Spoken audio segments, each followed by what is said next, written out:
Protest के बारे में बताइए। इससे पहले भी आप प्रोटेस्ट पे थे और उस प्रोटेस्ट इस प्रोटेस्ट में क्या फ़र्क पहला वाला प्रोटेस्ट अगर फास्ट ऑन डेथ इसलिए था कि जो हमारी एडमिनिस्ट्रेशन है यहाँ पे उनको ये अवेयर कराने के लिए कि हमारे पास जितने भी डॉक्यूमेंट्स हैं, जो रिकमेंडेशंस सारी है और जो फाइल पड़ी हुई है सेक्रेटरीट में, उसके ऊपर उनका ध्यान खींचना। और ध्यान तो खींच गया 30 सितंबर को जब वर्दी डिप्टी कमिश्नर साहब on the behalf of JKUT आ गए यहाँ पे, तो उसके बाद उन्हें रिटर्न इंश्योरेंस दी उन्होंने। उसके बाद हमारी मीटिंग हुई 5 अक्टूबर सेक्रेटरीट में, जो honourable adviser to his excellency LG साहब है, श्री बशीर खान साहब, तो उनसे भी हमने बात की। उन्होंने हमें 5 दिन का टाइम दिया था कि मुझे 5 दिन दीजिए और 5 दिन के बाद हम आपके साथ फाइनल मीटिंग करेंगे।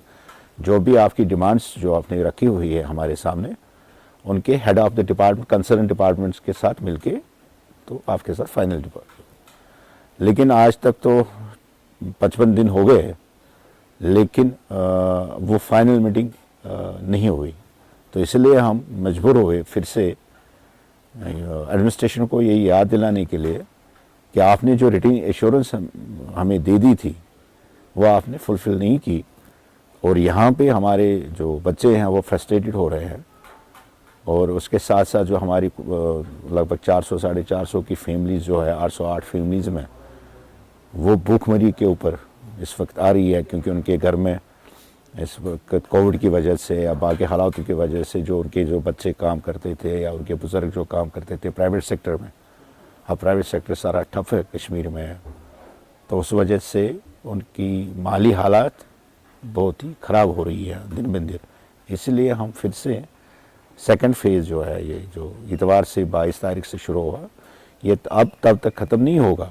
अब तो इंश्योरेंस भी रिटर्न में भी उन्होंने दी, पहले वर्बली कह रहे थे, लेकिन आज हम तब तक नहीं उठेंगे जब तक कि वो ग्राउंड ज़ीरो पे जितनी भी हमारी डिमांड्स हैं, जो कि उन्होंने ऑलरेडी एक्सेप्ट किए हुए हैं वे बैक इन 2017 में, और 17 से ये हमारा केस चल रहा है, तब तक हम यहाँ से नहीं उठेंगे। उस प्रोटेस्ट से इस प्रोटेस्ट तक कितने ऑफिशियल्स के पास गए या कितने ऑफिशियल्स आपके पास आए?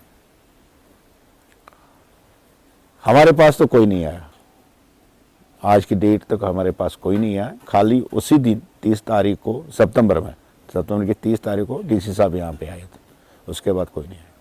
तो आप यहाँ से गए, किसी को अप्रोच किया आपने?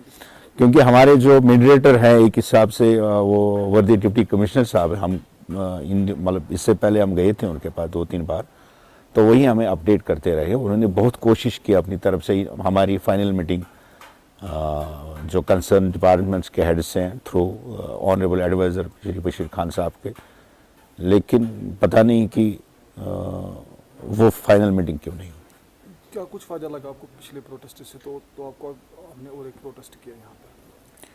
ये फायदे वाली बात नहीं है। फ़ायदा क्या, मुझे कौन सा MP और MLA बनना है कि इसलिए हम बैठे हैं यहाँ पे। और इस सर्दी के मौसम में तो कोविड भी है, मतलब बढ़ रहा है, लेकिन ये मैं इसलिए बैठा हूँ कि जिनके लिए मैं रिप्रेजेंट कर रहा हूँ पिछले 20 साल से, जब उनकी तरफ में देखता हूँ, जब उनके घरों की हालत में देखता हूँ, तो एज ए लीडर मुझे ये मेरा फ़र्ज़ है कि एडमिनिस्ट्रेशन को उनकी ओर ध्यान दिलाने के लिए।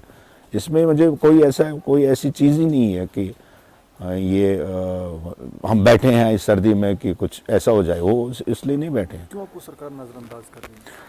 मुझे लगे सरकार पहले भी मैंने कहा कि आज तो मुझे पूरा विश्वास है कि जब हमने ये इंडिविजुअल फैमिली के लेवल पे 1990 में जब हमारे कम्युनिटी के जो बाकी फैमिली मेंबर्स थे, बहुत सारी वजहों के कारण वो यहाँ से निकल गए, लेकिन हमने ये डिसाइड किया कि हम यहीं पे रहेंगे, क्योंकि हमें पूरा विश्वास था अपनी ईश्वर के ऊपर भी और अपने लोगों के ऊपर भी। तो मुझे लग रहा है कि आज ये हमें उसकी सज़ा मिल रही है, और कोई वजह नहीं हो सकती। उसी की सज़ा मिल रही है कि ये 808 फैमिलीज उस समय क्यों नहीं निकले। राहुल दिक्कू है, मैं अनंतनाग डिस्ट्रिक्ट सी रमदान में रहने वाला हूँ। तो आज हम दूसरी बार फास्ट ऑन टू डेथ पे बैठे हैं। वजह यह है कि जो यहाँ की एडमिनिस्ट्रेशन है JNK की, वो हमारी मांगे पूरी नहीं करी है। और पहले भी एश्योरेंस दे के, रिटर्न एश्योरेंस दे के, उन्होंने उस एश्योरेंस पे कोई काम नहीं किया।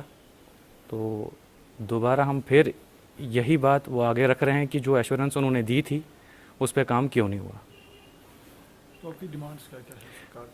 सरकार से पहले भी जो डिमांड्स हमने रखी थी वो ये थी, एक जॉब्स 600 फैमिलीज़ के यहाँ पे के लिए जो जॉब्स थी, और साथ ही में रिलीफ असिस्टेंस के लिए यहाँ पे 808 फैमिलीज़ के लिए। अपना नाम बताइए। संदीप कौल।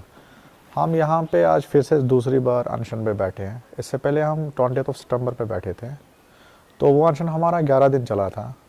तो 30 सितंबर ऑनरेबल डीसी साहब हमें आए थे, तो उन्होंने हमें एश्योरेंस लेटर दिया था behalf of the JK UT government कि आपका जो भी ये डिमांड्स है वो आपके फुलफिल किए जाएंगे।